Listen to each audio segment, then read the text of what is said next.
안녕하세요. 김보라입니다. 대박클럽 시즌2 오늘은요. 부동산 투자의 모든 것을 여러분과 함께하는 날입니다. 도움 말씀 주시기 위해서요. 두 분의 전문가를 모셨는데요. 마이베스트 컨설팅의 김순길 대표와 세종국토개발의 정창래 이사님 함께 자리해 주셨습니다. 안녕하세요. 안녕하세요. 네, 안녕하세요. 반갑습니다.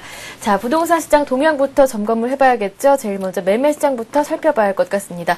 이번 한 주 매매 시장은요. 무엇보다도 리모델링 정책 등 정부의 최근 부동산 정책이 변수가 됐던 그런 한 주였는데요. 매매 시장 어땠나요? 네, 먼저 2월 11일 날 전월세 대책 발표가 있었는데요.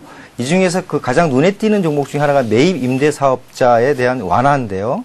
이 내용을 보면 서울 기준으로 했을 때 5가구에서 3가구, 그 다음에 10년에서 5년으로 보유기간, 그리고 그 면적이 85제곱미터, 149제곱미터로 완화가 됐던 모습을 볼 수가 있고요. 또한 그 취등록세 같은 경우도 30%가 감면이 되고, 또 양도세, 소득세 같은 경우도 5년간 50%가 감면되는 그런 조건이 있었던 모습을 볼 수가 있었습니다. 이 조건은 계약 기준일 기준으로 12월 31일까지인데요. 아마 이래서 임대 사업자들이 상당히 많이 급증할 것으로 보여져서 또 매매 금액의 또 상승의 요건이 될 것이라고 이렇게 볼 수가 있겠습니다. 또한 그 매입 임대 사업자가 크게 늘어나는 이유 중에 하나는 보면 그 시중 유동자금이 풍부한 데다가 또 저금리 고령화 등 사회 경제적 현상이 맞물리면서 이런 모습을 좀 볼 수가 있었습니다. 두 번째로는 그 전체 건축물이 70%가 리모델링 대상이라는 국토부의 발표가 있었는데요.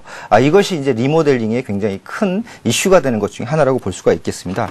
그 리모델링 건축물 사정권에 든 비율을 보면 부산이 가장 높았습니다. 부산이 84%였고요. 서울이 79%였습니다. 그래서 입지가 좋은 리모델링을 바라보는 아파트도 투자 대상으로 좀 보시면 좋으실 것 같습니다.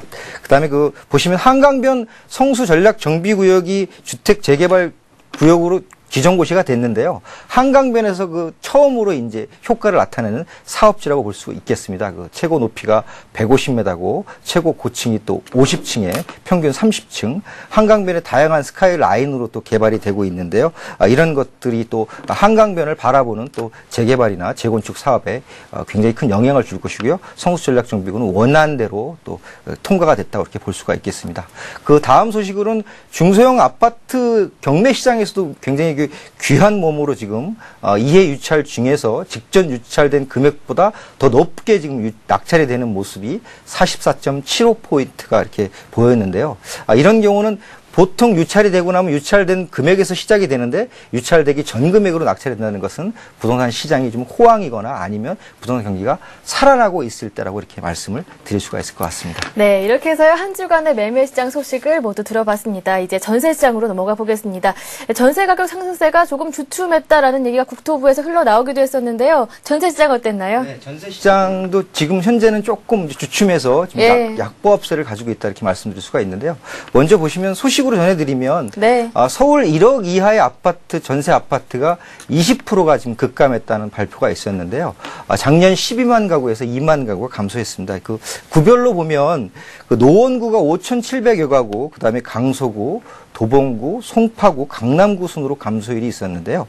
이 내용 중에 보시면 노원구 같은 경우는 이제 학군 수요가 있었기 때문에 제일 많이 감소를 했고, 그다음에 이제 강서구 같은 경우는 9호선 라인의 출퇴근 라인 때문에 아마 굉장히 많은 전세 수요가 있었기 때문에 급감했던 모습을 볼 수가 있었고요. 성동구 같은 경우에는 행당, 옥수, 왕십리 이런 지역이 지금 재개발과 맞물리면서 1억 이하의 전세 아파트는 하나도 찾아볼 수가 없었다는 것도 좀 특이하다고 할 수가 있겠습니다.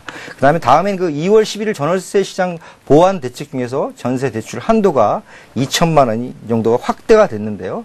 지금 연소득 3천만 원 이하의 무주택 세대주가 이용을 할 수 있는데요. 금리도 4.5%에서 4%로 0.5% 인하됐다는 소식도 전해드리고요. 은행, 시중은행, 우리은행이나 기타 하나은행 이런 은행에서 본인이 신청을 하시면 적격 여부라든지 대출을 이용하실 수가 있겠습니다. 다음에 이제 제일 좀 반가운 소식 중에 하나인데요. 그렇죠. 국토부의 전세난이 좀 진정돼서 좀 굉장히 좀 약보합세를 가고 있다 이런 소식이 전해졌는데요. 서울 강남 송파 지역이 그 사실은 전셋값에 굉장히 큰 진원지였기도 했는데 학군 수요라든지 선 수요가 해소가 되면서 안정세를 보였던 모습을 볼 수가 있었습니다. 그래서 수치로는 서울 전세가 0.1% 상승했는데요. 강남구는 보합 0.03%, 서초구는 또 0.07% 상승에 그쳤습니다. 다만 이제 전세난으로 한 요인으로 또 지목되고 있는 반전세도 지금 상당히 줄어드는 모습을 볼 수가 있었는데요. 그렇다고 아직 전세난이 모두 해소가 됐다고 이렇게 보기는 좀 어려울 것 같고 소형주택이 아직도 굉장히 부족한 현상이기 때문에 네. 일시적인 좀 보합세를 좀 보이고 있다 이렇게 말씀드릴 수가 있겠습니다. 네, 알겠습니다. 최근 이렇게 전세난 때문에 차라리 집을 사자라는 수요가 늘어나고 있는데요. 그렇기 때문에 중소형 아파트에 대한 수요도 늘어나고 있다고 합니다. 네, 그렇게 해서요. 중소형 아파트와 중대형 아파트 간의 가격 차이도 줄어들고 있다고 하는데요. 이 시점에서 한번 질문을 드리겠습니다. 정창래 이사님께 질문을 드리겠는데요. 이렇게 가격 차이가 점차 좁혀지고 있는 상황에서 수요자들은 아파트 규모별로 본다면은 어떻게 접근하는 것이 좋을까요? 예, 현재 부동산 시장을 보면요. 지금 현재 부동산 시장이 바닥이라는 심리적 확산과 더불어서 네. 지금 전세 시장 불안에 따른 지금 매매 대기 수요자들이 적극적으로 실거주형으로 접근하는 이 중소형 아파트의 경우에는 지금 현장에서는 매매로 이어지는 경우가 지금 많이 보이고 있는데요. 이 중소형 아파트의 이 매매 대기 수요자들 같은 경우에는 지금 관심을 가지고 있는 해당 단지 내 입지 여건을 잘 살펴서 급매 유주나 아니면은 현재 지금 서울시 지금 지역을 보시면은 뉴타운에서 뉴타운 지역에 나오는 일반 분양분에 대해서 좀 관심을 가져도 좋을 듯 하고요. 그리고 이제 이 중대형 평수로 지금 갈아타기를 원하는 매매 대기 수요자들 같은 경우에는 네. 향후 부동산 시장의 양극화에서도 살아남을 수 있고 또한 계속적인 수요가 창출될 것으로 보이는 강남권이나 아니면 학군이 좋은 지역, 이 대표적인 지역으로는 목동이나 아니면 중계동 은행사거리 쪽 그리고 한강변 쪽으로 좀 접근을 하시는 게 좋을 듯 합니다. 네, 이렇게 해서 규모별로 또 지역별로 한번 점검을 해주셨습니다. 이렇게 한 주간의 부동산 시장 동향을 한번 짚어봤고요. 어느 때보다 이렇게 몸살이 심한 부동산 시장이지만 항상 전문가들은 틈새가 있다고 하는데요. 고수의 부동산 투자 비법에서 함께 알아보겠습니다.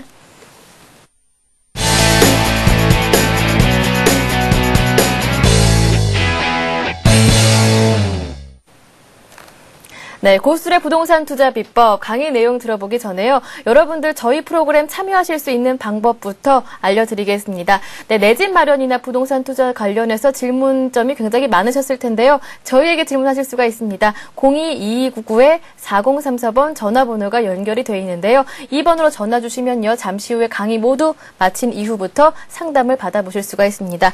전화통화가 직접 되신 분들을 위해서 저희가 푸짐한 선물도 마련을 했는데요. 성공적인 내 집 마련과 부동산 투자를 위한 필수 월간지죠. 예스하우스 3개월분 보내드릴 테니까요. 많은 참여를 기대하겠습니다.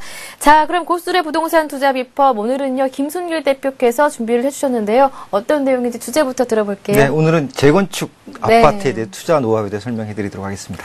네, 부동산 투자하면은 재건축을 노리는 분들이 굉장히 많은데요. 전문가들뿐만 아니라 실수요자들도 굉장히 노리고 있는 부분이기도 합니다. 그만큼 투자 가치가 높다는 뜻으로 들리는데요. 어떤 내용인지 자세히 들어볼게요. 입지가 이미 잘 완성이 되어 있는 곳에 새로운 주택을 공급하는 방법은 재건축 아파트밖에 없습니다. 또 현재 정부가 또 도심 개발을 통해서 또 주택을 늘리는 공급을 취하고 있기 때문에 재건축은 계속해서 유망 투자 종목이라고 할 수가 있고요.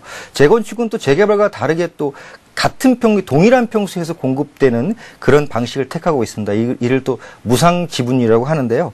무상지분율이 같으면 동일평형의 아파트를 같이 받는다는 것입니다. 그래서 나중에 무상지분율을 받기 위해서는 지분이라든지 또 환경이라든지 기타 또 역세권 이런 것들이 전부 관리평가를 받을 때 중요한 요소로 작용을 하기 때문에 그런 것들을 꼼꼼히 살펴서 투자를 하셔야 될 것 같습니다.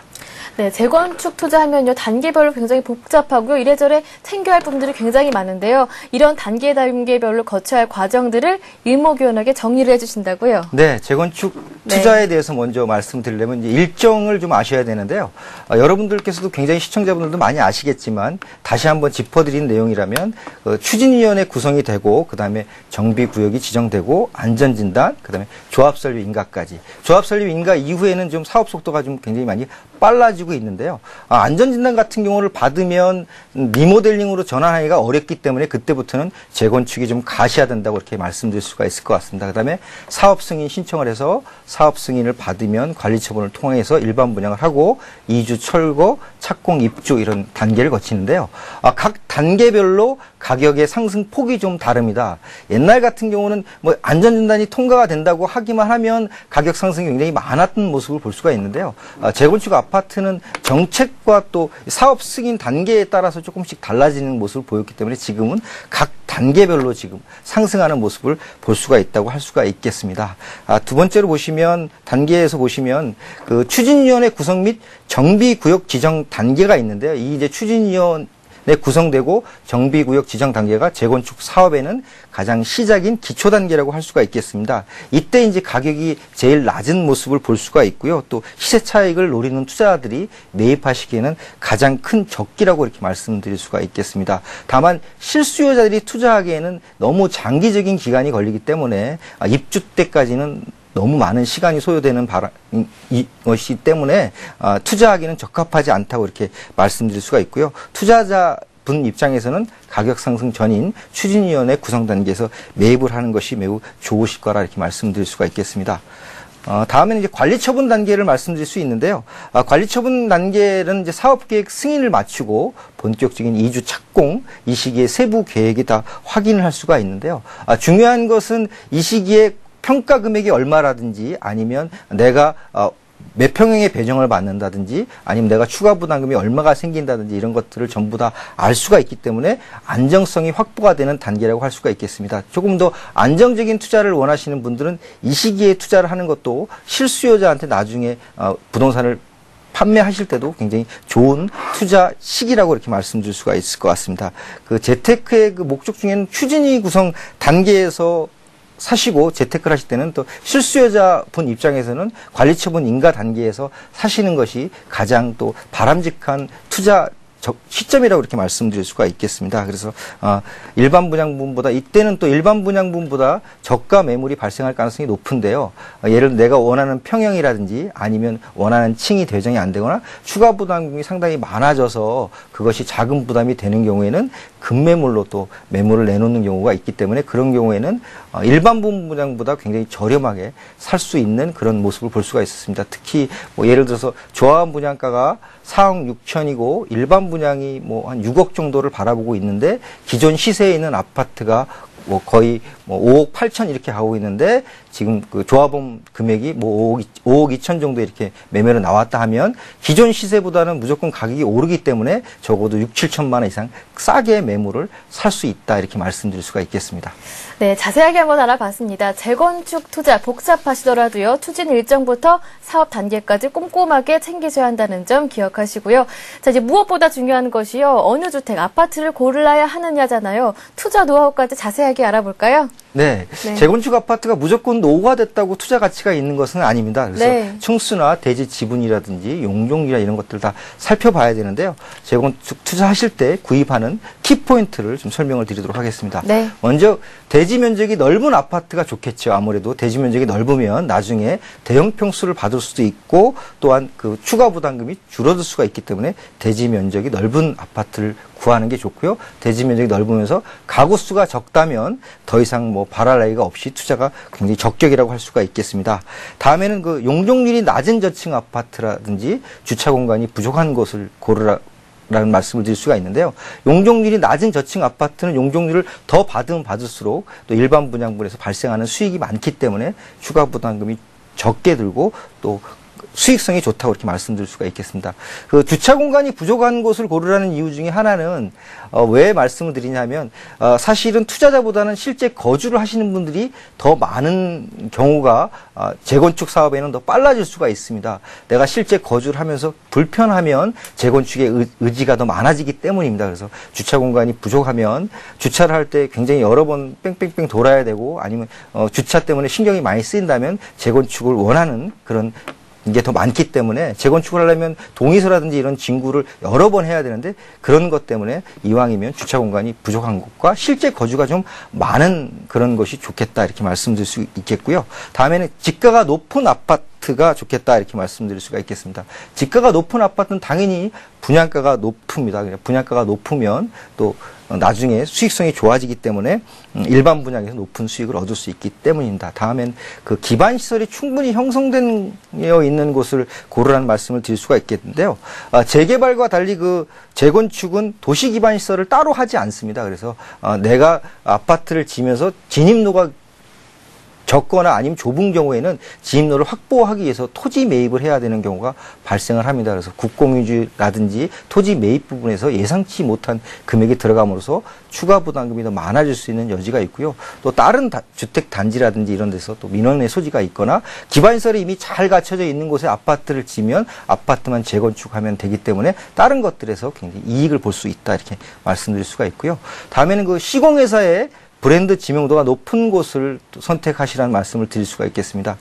당연히 시공회사의 브랜드가 높다면 아파트 가격 차이가 더 많이 나겠죠. 그래서 대형 메이저급 회사들의 또 그런 시공사들이 재건축 회사로 선정이 되면 사업 추진 속도도 빨라질 뿐더러 향후 아파트의 가격이 높은 가격을 형성할 것으로 이렇게 예상이 되기 때문입니다. 다음에는 그 대지 지분이 무조건 넓다고 그 아파트 재건축 아파트가 좋다고 드릴 수 없는 것이 전체 면적을 꼭 보셔야 됩니다. 적어도 9,900제곱미터 3,000평 이상의 그 단지 면적이 돼야지 향후 재건축이 됐을 때 나홀로 2동짜리 아파트가 아니고 여러 동의 아파트가 되어질 수 있습니다. 그러니까 전체 면적을 보지 않고 그냥 매입을 하시다가 향후 재건축이 됐을 때 2동짜리 나홀로 아파트가 된다면 오히려 재건축 투자에 성공하지 못하는 그런 현상도 발생을 하기 때문입니다. 그래서 지금 보통 재건축 시장은 가격 기준으로 해서 1기, 2기, 3기, 4기 이렇게 나눌 수가 있는데요.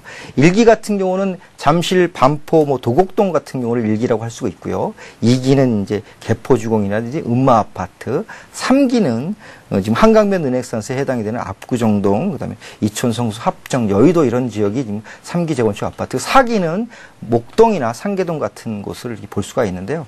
재건축 투자는 장기적인 투자이기 때문에 10년 이상 이렇게 앞을 내다보는 투자를 하셔야 됩니다. 그래서 고수들은 지금 이미 가격이 많이 상승하지 않은 4기 재건축에 투자를 하고 있는 그런 현상도 볼 수가 있기 때문에 좀 장기적인 안목에서 좀 인프라가 잘 안 돼 있고 앞으로 향후 오를 수 있는 그런 지역 중에 있는 재건축 단지 아파트를 고르시면 좋으실 것 같습니다. 네, 이렇게 해서 고수들의 부동산 투자 비법 오늘은요 재건축 투자 노하우에 대해서 한번 알아봤습니다. 이어서요 알짜 투자 지역을 콕콕 짚어드리겠습니다. 부동산 이곳을 주목하라 지금부터 함께 하시죠.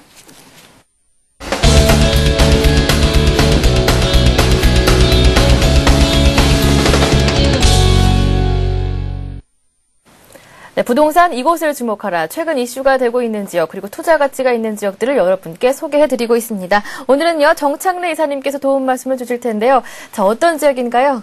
예, 오늘은 그 강북에서 이 대표적인 개발지인 기름뉴타운과 미아뉴타운 주변에 있는 이 재개발지인 미아 3구역과 11구역에 대해서 소개해드리도록 하겠습니다. 네, 오늘 강북권의 미아 3구역, 미아 11구역에 대해서 준비를 해주셨는데 역시 재개발 구역입니다.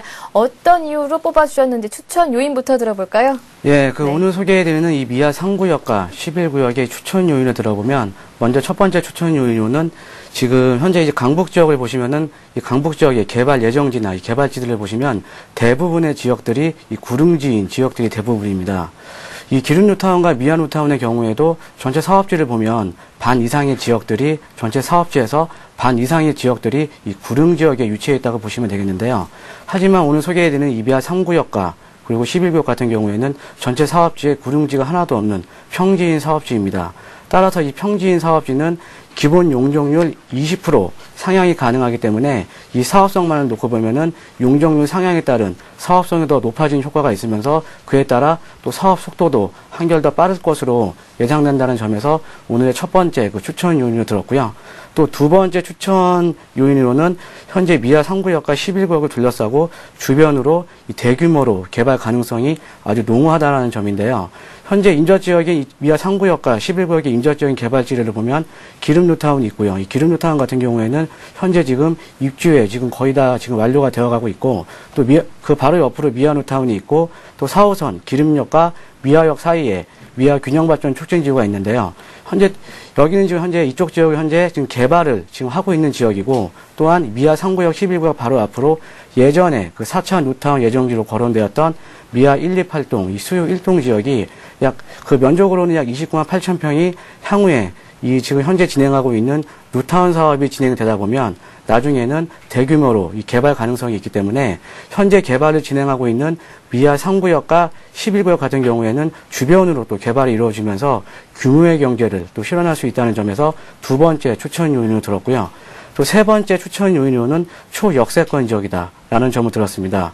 현재 이 3구역과 11구역 같은 경우에는 4호선 미아역에서 그 도보 5분 거리에 있는 역세권 지역이면서 향후에 그 우이신서간 경전철이 2009년도에 지금 서울시에서는 최초로 착공이 들어갔는데요.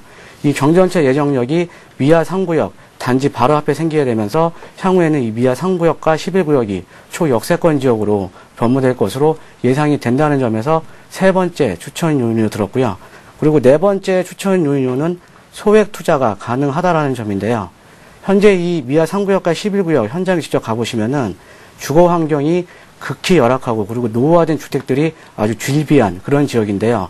하지만 반면에 이 미아 3구역, 11구역 주변으로 교통이나 환경, 생활, 그리고 학교 같은 생활 인프라가 잘 갖춰져 있기 때문에 임대 수요가 항상 많은 지역입니다. 따라서 이 매매가와 대비해서 임대가 비율이 높은 지역이기 때문에 임대라는 레버리지를 잘 이용하시면 소액으로 투자가 가능하다라는 점에서 네 번째 추천 요인으로 들었습니다. 이렇게 해서 네 가지 추천 요인에 대해서 한번 들어봤는데요. 강의 내용 통해서 이 하나하나의 내용들 파헤쳐 보도록 하겠습니다. 네, 그 전에요. 투자 비법에서도 배웠는데요. 재개발 관련한 사업 내용부터 한번 검토해 봐야겠죠? 네, 지금 이제 미아 3구역에 지금 세부 지역 분석으로 들어가기 전에 이 재개발의 한번 진행 절차를 한번 살펴보면 네. 처음에 이제 그 정비 예정 구역에서 기본 계획이 세워진 정비 예정 구역에서 정비 구역으로 지정이 되면 그 후에는 추진위원회가 이제 조성이 되고요. 추진위원회 후에는 조합 설립인가, 그 후에는 뭐 시공사 선정, 사업 시행인가, 그 후에는 또 관리 처분, 그리고 철거 이주 단계로 보시면 되겠는데요. 이 미아 3구역의 이제 세부적인 지역 분석을 해보면은 그 사업 대상 위치는 강북구 미아동 791에 364번지 일대이고요.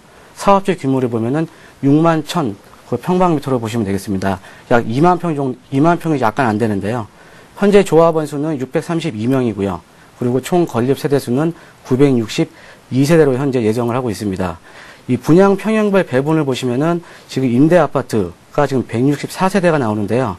우리가 알고 있는 재개발이나 이 뉴타운 사업지에서는 그 총 건립 세대수 대비해서 임대 아파트를 17%를 의무적으로 지어줘야 되는데 쉽게 계산을 해드리면은 만약에 1000세대 총 건립 세대수가 1000세대다. 그러면은 170세대 정도를 임대 아파트로 의무적으로 이제 건립을 해야 됩니다.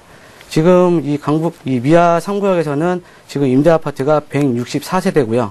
이 164세대를 제외한 나머지 그 평형 배분을 보시면은 전용 면적 60제곱미터 이하 아파트 평형으로는 25평형, 6평형으로 보시면 되는데 255세대로 지금 현재 예정이 되어 있고요. 그리고 전용 면적 85제곱미터 이하 아파트 평형으로는 32, 3평형으로 보시면 되겠습니다. 418세대로 지금 현재 예정이 되어 있고, 그리고 전용 면적 85제곱미터 초과 그 아파트 40평형대로 보시면 되겠는데요. 125세대로 현재 예정이 되어 있습니다. 따라서 임대 아파트 제외 총 건립 세대수는 798세대로 현재 지금 예정을 하고 있고요. 조합원 이에 일반인들에게 일반 분양할 수 있는 아파트 세대수는 총 건립 세대 962세대에서 임대 아파트 분과 조합원 분을 제외한 166세대가 일반 분양을 할 수 있는 세대로 보시면 되겠습니다. 현재 그 사업 진행 사항이 현재 이제 미아 3구역의 그 사업 진행 사항을 한번 보면은 지금 구역 지정 결정 고시가 2010년 5월 20일에 나서 5월 20일에 지금 결정 고시가 떨어진 지역인데요. 현재 이 일반적으로 재개발이나 이 뉴타운 사업지에서는 이 정비구역으로 지정을 하기 위해서는 여러 가지 요건이 있는데 그 요건 중에는 노후도가 있고요. 얼마나 많은 집들이 노후가 됐느냐. 그리고 호수 밀도가 있고 얼마나 많은 집들이 한정된 섹터 내에 그 해당 지역 내에 밀집이 되어 있느냐. 그리고 접도율이 있는데요. 접도율 같은 경우에는 4m 이상 되는 도로에 얼마나 많은 집들이 접해 있느냐. 이런 거를 의미하는데 이 접도율 같은 경우는 따라서 이 비율이 낮으면 낮을수록 그 지역이 더 노후화된 지역으로 보시면 되겠습니다. 그리고 그 외에도 이제 가솔 필지 등이 있는데 이 정비구역 지정을 하기 위해 제일 중요한 포인트가 노후도는 무조건 충족을 해줘야 되고요. 그 외에 나머지 3가지 요건 중에 하나만 충족이 되면 정비구역으로 지정이 가능한데요.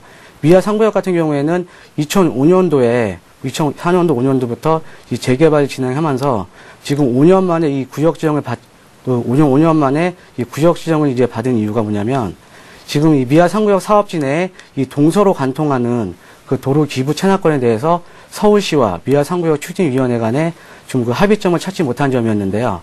아까 제가 추천료에서 말씀드렸듯이 이번에 그 용적률 20% 상향이 가능하게 되면서 이번에 새로 그 서울시와 추진위원회 간에 그 합의점을 찾음으로써 구역 지정이 됐다고 보시면 되겠습니다. 따라서 지금 미아 3구역은 이 구역 지정 이후에 현재 조합 설립 인가를 준비 중에 있고요. 그만큼 지금 조합원들 같은 경우에는 지금 오랜 진행 기간 동안 지쳐있기 때문에 향후에 빠른 사업 속도를 기대해 볼 수 있는 지역입니다. 조합원 비율은 약 65% 정도로 현재 예상을 하고 있고요. 그리고 미아 3구역은 초역세권 지역이다. 아까 말씀드렸듯이 4호선 미아역 도보 5분 거리고 우이신서가 경전철 예정역이 바로 옆에 있다. 그래서 향후에 초역세권 지역으로 변모될 것으로 보인다. 그리고 이 미아 3구역의 향후에 30평대 그 예상 시세를 한번 살펴보려면 임적 개발지인 그 기름뉴타운 경우를 한번 살펴보면 되겠는데요. 현재 기름뉴타운에서 마지막으로 입주를 한 8단지, 9단지의 경우에는 지금 30평대 기준으로 약 6억 정도의 시세를 형성하고 있습니다. 네, 이렇게 해서 미아 3구역 상세한 내용들을 알아봤는데요. 이어서 미아 11구역도 한번 살펴보죠.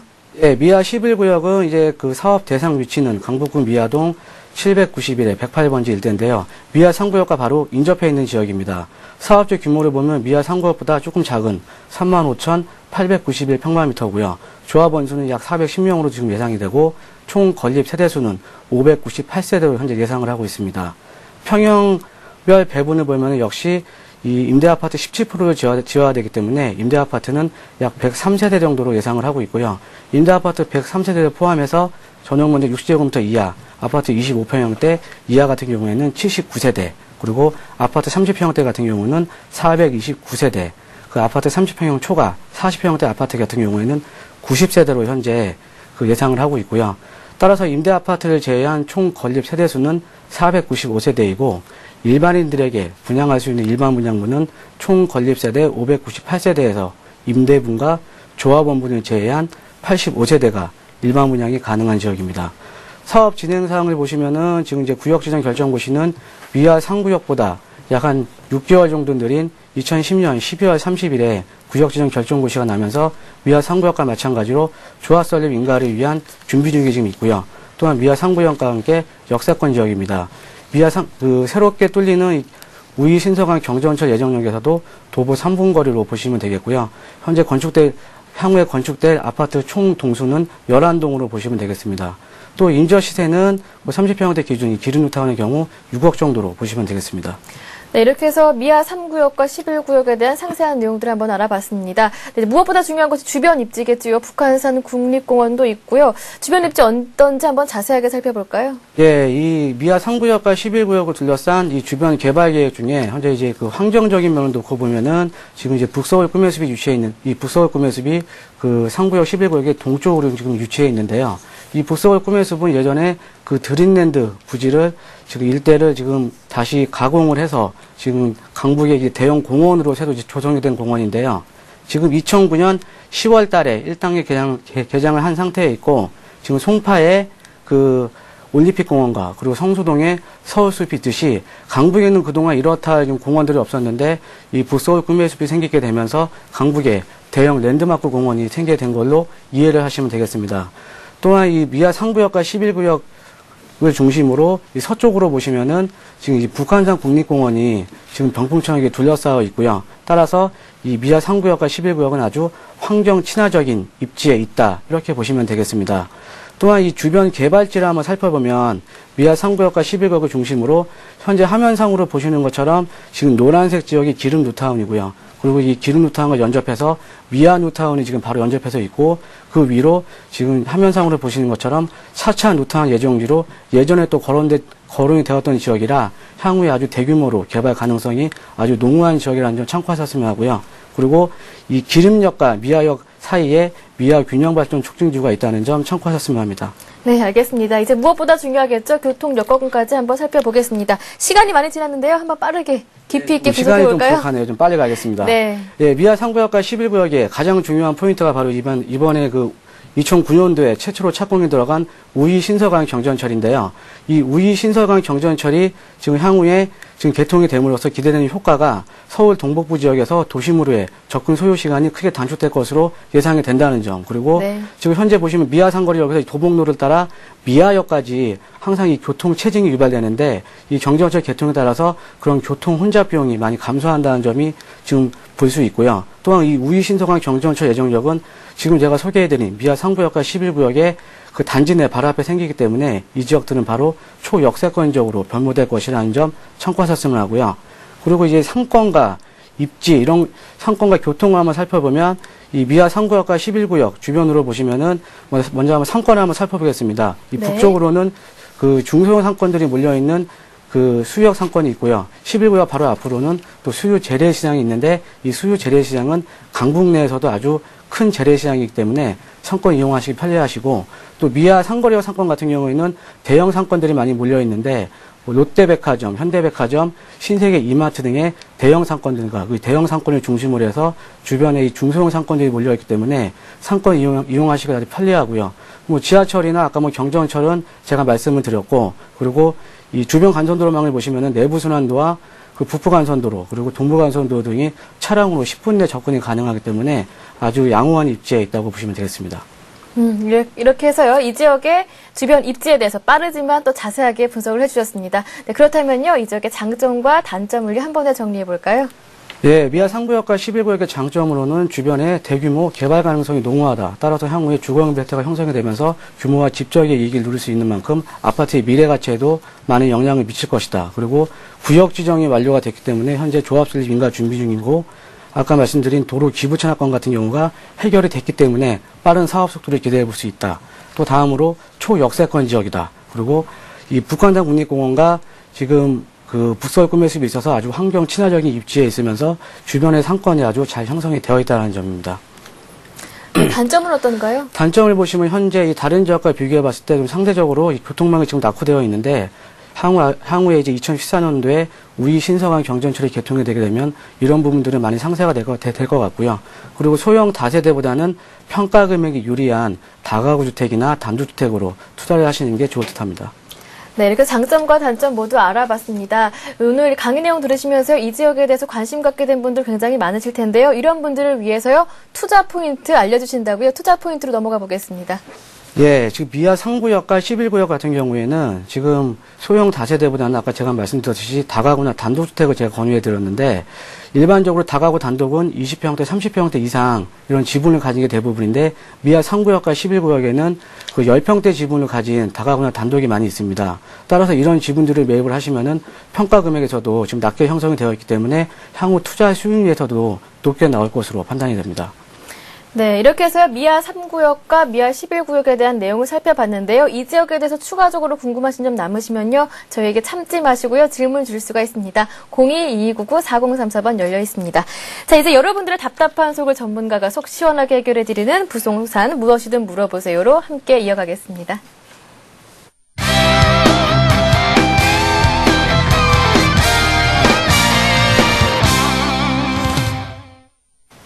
네, 부동산 무엇이든 물어보세요. 함께 하겠습니다. 참여하실 수 있는 방법은요. 전화번호 02-2299-4034번 열려 있습니다. 네, 곧바로요. 첫 번째 전화 한번 받아보도록 하겠습니다. 안녕하세요. 안녕하세요. 네, 반갑습니다. 네, 정창래 이사님께 한번 연결을 드릴 테니까요. 궁금하신 점 있으시면요. 무엇이 있는지 여쭤보시기 바랍니다. 네, 숨 좀 돌리셨나요? 예. 네, 상담해 주시죠. 네, 예, 안녕하세요. 네, 안녕하세요. 저 예. 그 울산에 살고 있고요, 지금요. 어디에 계신다고요? 울산에 지금 살고 있고요. 울산이요? 예. 네. 그 집을 팔고 여유 자금을 합치면 한 2억 정도, 3억 정도 되는데요. 3억이요? 예. 네. 근데 1억은 저희 지금 살 집을 전세로 얻고요. 예. 2억을 지금 전세를 안고 집을 좀 구입하고 싶거든요. 예. 어느 지역을 지금 보십니까? 그 목동을 가고 분당을 가고 싶은데요. 예. 분당이 너무 비싼 것 같아서. 예. 그 분당 옆에 그 저기 용인 죽전 쪽은 어떨까 해서요. 아, 거기 죽전이라면 그 벽산 아파트 있고 그쪽 말씀하시는 겁니까? 네, 네. 예. 그쪽 같은 경우는 일단은 지금 이제 궁금하신 게 제가 좀 정리를 해드리면은 지금 지금 울산에 지금 거주하고 계시는데 네. 지금 울산에 있는 아파트를 매도를 하시고 네. 지금 분당 쪽으로 지금 그 실거주 겸 투자 목적으로 하고 싶지만 사실 그 3억이면은 투자 금액이 안 맞지 않습니까? 네네. 네, 그래서 그 대체 지역으로 지금 그 죽전이나 그 용인시 그 죽전구 그쪽에 네. 있는 벽산 아파트 쪽으로 지금 보시는데 네. 그리고 그 중에 지금 1억 정도는 다른 지역으로 좀 전세를 안고 네. 전세로 지금 살고 네. 나머지 2억 정도로 지금 벽산 아파트가 투자 가치가 있는지 실거주용으로 있는지 이게 네. 좀 궁금하신 겁니까? 네네네. 아, 지금 그 1억 정도로 지금 이제 거주할 수 있는 그 인근 부분 같은 경우는 뭐 성남시의 뭐 태평동이나 이런 네. 지역들인데요. 네. 하지만 그 현재 그 전세 시장을 보면은 지금 전세 시장이 지금 많이 불안정한 상태이고 또한 전세 네. 물량이 그렇게 많지 않기 때문에 또 이제 전세 가격도 현재 계속적인 상승 추세에 있습니다. 따라서 이 성남 지역에서는 좀 발품을 많이 파셔야 좀 재빠르게 움직이시면서 발품을 많이 파셔야 좀 집을 얻을 수 있으실 것 같고요. 이 네. 벽사 아파트 경우에는 지금 이 분당하고 거의 경계에 있는 지역이거든요. 네. 예, 그 경계에 있는 지역인데 그 바로 옆으로 보시면 뭐 교통적인 호재, 뭐 분당 수원 고속도로가 지금 먼저 개통이 되어 있고요. 그리고 네. 이 신분당선 같은 경우도 지금 올 8, 9월 달에 지금 개통이 되게 되면은 또 강남권과의 접근성이 또 좋아질 것으로 보입니다. 그리고 주변에 있는 학군, 뭐 학교도 지금 뭐 초등학교, 중학교, 고등학교가 지금 거기 주변에 지금 위치해 있고요. 그리고 무엇보다 또 죽전 휴게소 같은 경우에는 지금 버스들의 그 광역 환승센터 이런 것들이 지금 위치해 있기 때문에 투자 가치 면에서 보면은 괜찮을 듯 한데 근데 이 아파트 같은 경우는 지금 벽산 아파트 시세가 지금 20평형대는 2억 8천에서 3억 정도 가고요. 네. 예, 그리고 30평형대 같은 경우는 3억 8천에서 4억 정도 갑니다. 네. 예. 그래서 근데 용인시 죽정동 같은 경우는 지금 주력 평형대가 30평형대이기 때문에 지금 한 2억 정도로 충분히 한 30평형대 지금 매입이 가능할 것으로 보입니다. 전세를 안고. 네. 그래서 30평형대 좀 추천을 드리고요. 네. 그런데 이 용인 같은 경우가 지금 보시면 현재 이제 그 수도권 쪽으로 보시면 지금 이제 보금자리 주택 공급이나 네. 예, 그리고 보금자리 주택 공급이나 또한 그 이후에 지금 이제 그린벨트를 풀어서 지금 보금자리 주택 공급을 하고 있지 않습니까? 네. 그거와 또 송파 신도시 이런 지역들이 이런 이제 신도시들이 계속 생기기 때문에 수도권이 점차 지금 확대가 지금 되어가고 있는 지금 상황인데요. 네. 따라서 이 용인 죽전원도 지금 제가 볼 때는 지금 자금에 맞게는 좀 잘 고르신 것 같은데 웬만하면 네. 좀 더 알아보셔서 서울시와 좀 가까운 쪽으로 좀 투자를 하시는 것도 괜찮을 듯 싶습니다. 아, 그리고요. 예. 제가 궁금한 점은 예, 제가 지금 돈을 다 합치면 3억 정도인데요. 예. 만약에 제가 실입지를 원한다면 3억으로 갈 수 있는 데가 있을까요? 지금 죽전동 같은 경우는 이제 주력평형대가 30평형대긴 한데 20평대가 가능하고요. 네. 예, 그리고 근데 그 생활권이 그쪽 그 용인 쪽이십니까? 아니요, 저는 지금 울산이기 때문에 제가 올라가려면 예, 그럼 이제 생활권 자체가 바뀌는 거네요. 네네. 근데 이 어차피 아파트 그쪽 아니면. 그 생활권 자체가 바뀌는 거기 때문에 네. 꼭 그 지금 자금에 맞춰서 진행을 하다 보면은 용인 지금 말씀하신 그 죽정동도 괜찮은데 네. 서울시 쪽에 일반적으로 지금 실거주와 투자 목적이시라면은 서울시 네. 지역에 있는 뉴타운 지역에 있는 비교적 좀 깔끔한 그럼 빌라 같은 경우도 괜찮은데 그런 게 어떻게 보면은 그 투자 목적으로는 더 나을 수도 있거든요. 뉴타운 쪽으로요? 예. 아, 그러면 제가 남편이 그 연봉이 한 4천 정도인데요. 대출은 얼마 정도까지가 제가 좀 부담이 적을까요? 지금 이제 DTI 규제가 지금 DTI 규제 그 완화가 지금 현재 지금 되어 있는데 지금 연장 논의가 또 3월달에 지금 되고 있거든요. 네. 근데 지금 DTI 규제에서 지금 DTI에 대해서 그동안은 연소득으로만 봤지만 그 외에 저축금액 아니면은 뭐 자동차, 부동산 이런 것도 종합적으로 또 판단을 할 수 있기 때문에 제가 볼 때는 그 대출 가능 금액은 더 높아질 것으로 보입니다. 지금 현재보다는. 예. 아, 예, 알겠습니다. 예, 예. 네. 충분한 답변이 되셨나요? 네. 네, 집에 아기 있으신가 봐요. 아기 목소리 들리던데요. 예, 죄송합니다. 네, 아니 괜찮습니다. 전화 주셔서 감사드리고요. 부동산 투자 가이드 되드리도록 하겠습니다. 항상 저희 대박클럽과 함께 해주시기 바랍니다. 네, 네, 들어가세요. 고맙습니다. 자, 이렇게 첫 번째 전화 네. 받아봤고요. 곧바로 두 번째 전화 받아보겠습니다. 022299-4034번으로 함께하고 있습니다.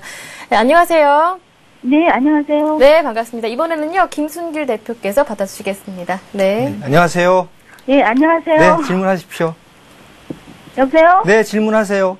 예, 저 여기 서울에 네. 여기 지방이거든요. 네네. 근데 서울 영등포구 신길동에 제가 재개발 한 4년 전에, 한 4, 5년 전에 구입을 했거든요. 신길 몇 구역이요? 신길 8구역이요. 아, 신길 8구역. 네. 예. 근데 그 진행 과정도 궁금하고요. 이게 지금 발석도 된다고 그랬거든요. 근데 지금 이게 안 되고 계속 미뤄만 지고 있거든요. 네. 이게 지금 무허가 건물이고요. 무허가 건물. 예. 네. 그래서 이게 건평이 몇 진행하는 평이요? 거기 20평인데요. 아, 그 대지는 국공유지죠? 예. 네네. 시유지요. 예, 시유지. 네. 예. 그 사신 지는 한 몇 년 되셨다고요? 4년 정도 네. 됐을 거예요. 4년, 네. 5년. 예. 그러시면 이제 무허가 건물 향후 평가받는 기준이라든지 아니면 진행되는 상황 이런 게 궁금하신 거죠? 예, 그리고 언제쯤 이게 지금 관리 처분이 되는가도 궁금하고요. 네. 지금이 어떤 단계인가도 궁금하고. 지금 신길 8구역은 조합 설립 인가는 받았잖아요. 예, 받았죠. 예, 지금 이제 사업 시행 인가를 받기 위해서 준비 중인 지역이거든요. 예. 그 지금 신길 8구역 바로 네. 맞은편엔 신길 7구역이 있어요. 네. 그 바로 위에요. 그래서 신길 7구역이 관리처분 인가를 지금 받으려고 진행 중이고 삼성 레미안 1,500가구 정도가 지금 지어질 예정이고 신길 8구역은 한 500가구 정도 들어설 예정인 곳이거든요. 네네. 그래서 그 신길 7구역 바로 뒤에 신길 8구역 옆쪽으로는 공원하고 학교가 들어오는 입지적으로는 그 신풍역을 이용할 수 있는 입지적인 요건에 있는 곳이잖아요. 입지적으로 봐서는 괜찮은 거예요. 투자 가치가 있나요? 지금 역세권 신풍역에서 이렇게 한 7분 거리 정도에 있는 곳이잖아요. 신길 8구역이요. 지금 현재 지방에 살기 때문에 잘 몰라요. 그 길을. 아, 그러세요? 길을. 지방에 그래서 사세요? 네. 예, 궁금해서 너무 궁금한 게 너무 많아가지고요. 그 신길 뉴타운은 먼저 그 여의도의 그 배후 도시로 발전될 곳 중에 하나고요.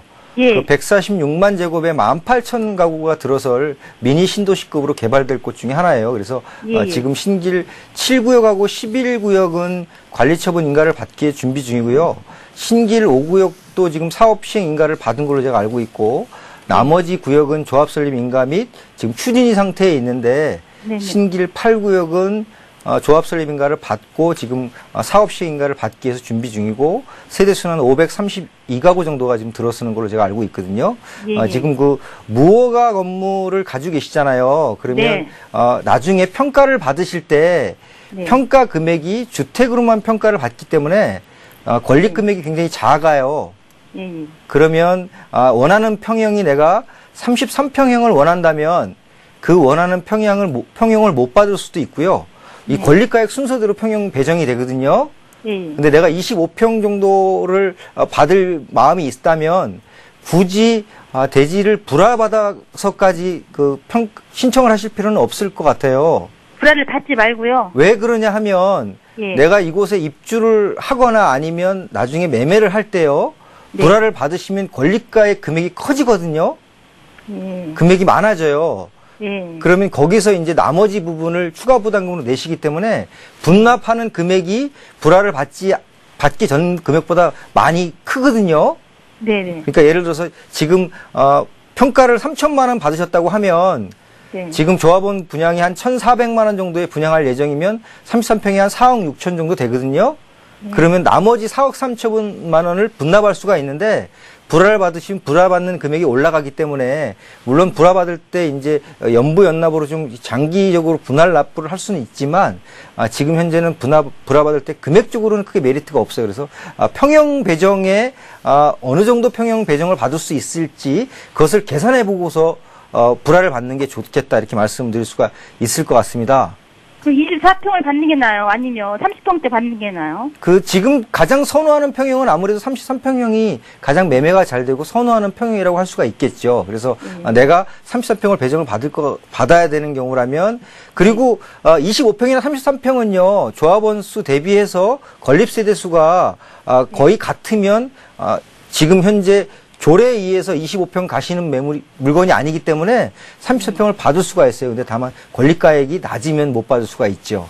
그래서 그런 부분을 좀 계산해서 받으시면 좋을 것 같고요. 그 다음에 이제, 이 무허가 건물을 매매를 하실 때는 관리처분 평가를 받고 난 다음에 매매를 하시는 게 좋으실 것 같습니다. 왜냐면 무허가 건물의 평형 배정이 확정되고 난 다음에, 부담금이 확정되고 난 다음에 매매를 하셔야지, 확정되기 전보다는 훨씬 높은 금액을 더 받을 수 있다. 이렇게 말씀드릴 수 있고요. 예. 분양을 받고 나서 파는 게 낫다고요? 그러니까 입주를 하실 건지, 내가 매매를 하실 건지 두 가지 중에 결정을 하셔야 되는데요. 네. 입주를 내가 33평을 하실 것 같으면 불화를 받으시는 게 낫고 25평 받으실 거면 불화를 안 받는 게 좋으시고요. 매매를 하실 것 같으면 관리처분 평가가 이루어지고 난 다음에 매매를 하시면 그게 가장 좋은 시기일 거라고 이렇게 말씀을 드릴 수가 있을 것 같습니다. 그리고 뭐 금액이 작으면 나중에 매매할 때는 유리해요. 큰 금액보다는. 네. 그러면요. 네. 지금 그 시세를 알 수 있나요? 얼마 정도 받을 수 있나요? 팔으면? 시세는 제가 지금 정확하게 지금 여기서 파악할 수는 없고요. 현지 네. 부동산 중개업소라든지 이러면 프리미엄이 형성되어 있는 금액이 있고 대충 이 금액으로 현재 평가를 받으면 몇 평형 배정을 받을 수 있을 것이고 25평의 프리미엄이 얼마다 그러면 그 정도 금액에서 아마 거래가 될 겁니다. 30평대 받는다고 그때 그러더라고요. 네, 그러면은 이제 내가 가지고 있는 금액이 조합원 수 건립 대수가 맞는 거죠. 맞으니까 32평을 받을 수가 있는 거죠. 그러면 지금 조합원 분양가가 4억 6천 정도 예상을 하니까 일반 분양가가 한 6억 정도 간다면 프리미엄은 33평형 기준으로 지금 현재 6억으로 봤을 때는 거의 뭐 1억 한 5, 6천 정도가 프리미엄이라고 볼 수가 있겠죠. 1억 5, 6천이요? 네네. 그럼 제가 자, 그럼 지금의 시세라면 1억 5천 정도는 그러니까 제가 지금 조합원 분양가 그 정도 되고 일반 분양가 그 정도 되면 프리미엄 차이가 있잖아요. 일반 분양이랑 조합원 분양가의 차이가 프리미엄이니까 그러니까 그만큼 받을 수 있다는 말씀을 드린 겁니다. 그러니까 팔 시기도 지금 파는 게 아니고 나중에 네, 그 무허가 건물은 관리처분 인가가 난 다음에 파시는 게 가장 좋은 시기입니다. 예. 확정이 되고 난 다음에요. 예. 네. 근데요, 그 이주비가 안 나온다는데, 그 이주비가 저희 나온다는 알고 있거든요? 이주비는 무허가 건물이라도 관리평가 받은 금액의 50%는 무이자가 되고요. 예. 나머지 유이자는 되는데 다만 이사 비용은 아마 지급이 안 될 겁니다. 무허가 건물이라서요? 네. 네, 충분한 답변이 되셨는지요? 네, 추가적으로 궁금하신 점 남으시면요. 저희 방송 끝난 이후에도 전화 받고 있거든요. 똑같은 번호입니다. 02-2299-4034번으로 전화 연결해 주시면요. 더 자세한 답변을 드리도록 하겠습니다. 예, 알겠습니다. 네, 감사합니다. 네. 네, 이렇게 해서 전화 상담은 아쉽게도 여기에서 마무리 짓겠습니다. 오늘 미처 연결되신 못하신 분들은요. 저희 좀 전에 들으셨죠? 방송 끝난 이후에도 전화 받고 있거든요. 방법은 똑같습니다. 02-2299-4034번 열어두겠습니다. 네, 그리고 오늘 직접 통화되신 분들에게는요. 저희가 선물 마련했죠. 성공적인 내 집 마련과 부동산 투자를 위한 필수 월간지 예스하우스 3개월분 보내드리겠습니다. 네, 오늘 두 분의 전문가 수고 많으셨습니다. 고맙습니다. 네, 대박클럽 시즌2 오늘 순서는 여기까지입니다. 저는요, 2월의 마지막 거래일이죠. 다음 주 월요일 장 끝나고 다시 찾아뵙겠습니다. 고맙습니다.